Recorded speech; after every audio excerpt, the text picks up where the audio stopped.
Я живу в Италии уже с 2011 года. Чем я занимаюсь? Я занимаюсь тем, что играю на рояле. Это то главное занятие в моей жизни, которое мне хотелось бы, чтобы оно всегда было со мной. Русская фортепианная пианистическая школа, она действительно очень известна во всем мире. Это очень спорное такое обобщение, потому что что такое русская школа? Это, в общем, русские музыканты, но это все очень разные судьбы, очень разные люди, пианисты, музыканты, это все очень по-разному. Но, тем не менее, сложилось вот какое-то такое общее представление о музыкантах из России. В общем, это для здесь вот для итальянцев это такой бренд. Это такой бренд, и именно который им очень нравится, которым они восхищаются. Поэтому, в принципе, если они никогда ничего о тебе не слышали, ну, ты пришел, встал перед ними, и тебя кто-то представил как пианиста из России, это уже гарантия того, что это будет что-то такое абсолютно грандиозное.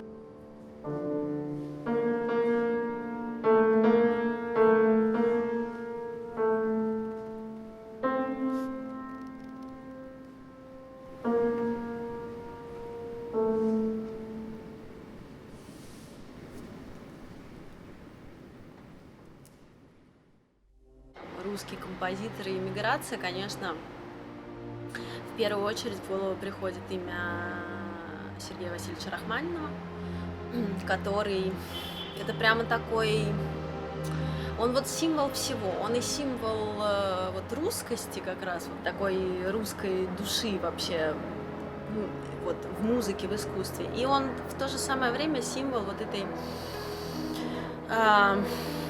болезненной разлуки с родиной, потому что он как раз пример того, как человек был, в общем, вырван с корнями, он был вынужден покинуть Россию в годы революции, с семьей переехал в Штаты, и, конечно, в плане его душевного состояния, в плане его творчества, его, к сожалению, там он, в общем, не нашел себя, он так и до конца провел вот свою жизнь в такой невероятной, очень глубокой тоске по родине.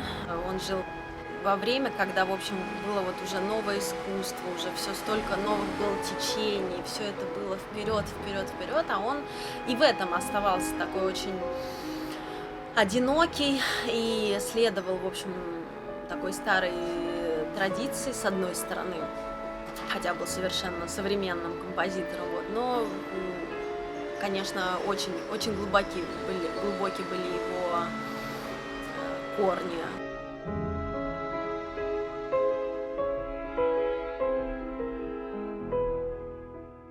Рахманинов больше известен миру как пианист, как исполнитель и в меньшей степени как композитор. В книге о Сергее Рахманинове Оскар фон Риземан из нескольких послуживших этому причин выделяет вынужденную эмиграцию. Рахманинов лишен самого ценного из резонаторов для его творческой деятельности, потому что везде, кроме России, он чужой. И вот что говорил сам Рахманинов. Если я играю, я не могу сочинять. Если я сочиняю, я не хочу играть. Возможно, это потому, что я ленив, возможно, беспрестанные занятия на рояле и вечная суета, связанная с жизнью концентрирующего артиста, берут у меня слишком много сил. Возможно, это потому, что я чувствую, что музыка, которую мне хотелось бы сочинять, сегодня неприемлема. А может быть, истинная причина того, что я в последние годы предпочел жизнь артиста-исполнителя жизни композитора, совсем иная. Уехав из России, я потерял желание сочинять. Лишившись родины, я потерял самого себя. У изгнанника, который лишился музыкальных корней, традиций и родной почвы, не остается желания творить, не остается иных утешений, кроме нерешимого безмолвия и тревожных воспоминаний.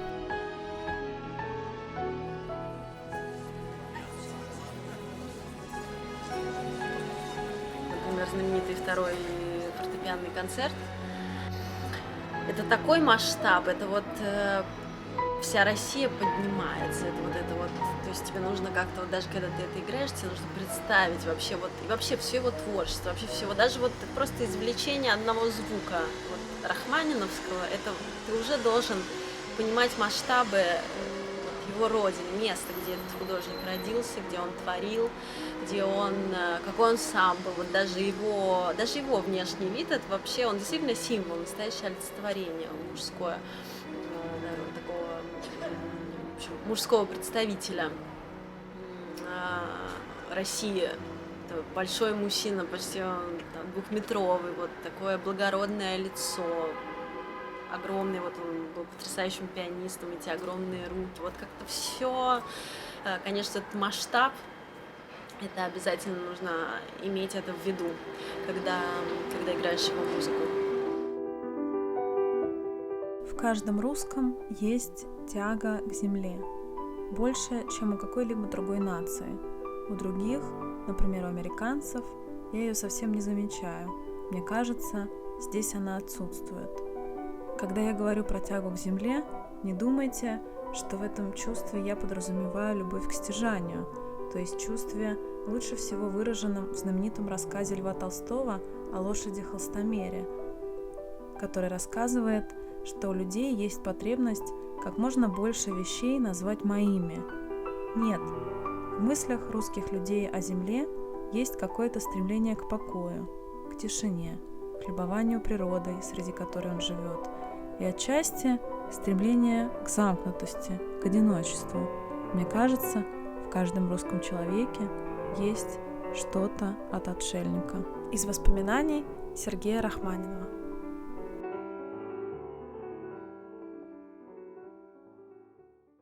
Конечно, пока я жила в Москве, в России я не задумывалась о вот этой вот характеристике русского человека, которая так очень всегда, в общем, описывается и нашими великими писателями русскими, как Достоевский особенно, и Толстой, или тоже как композиторами русскими.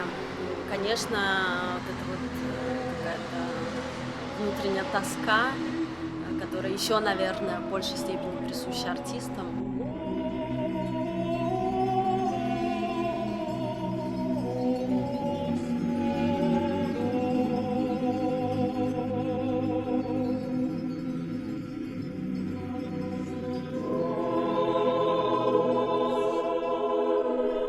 Чем старше мы становимся, тем более теряем божественную уверенность в себе. Это сокровище молодости.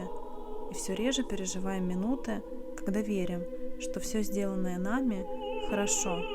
Мы тоскуем по тому чувству внутреннего удовлетворения, которое не зависит от внешнего успеха.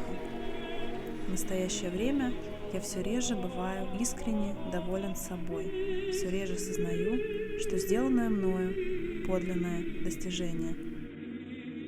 Великий русский композитор Сергей Васильевич Рахманинов.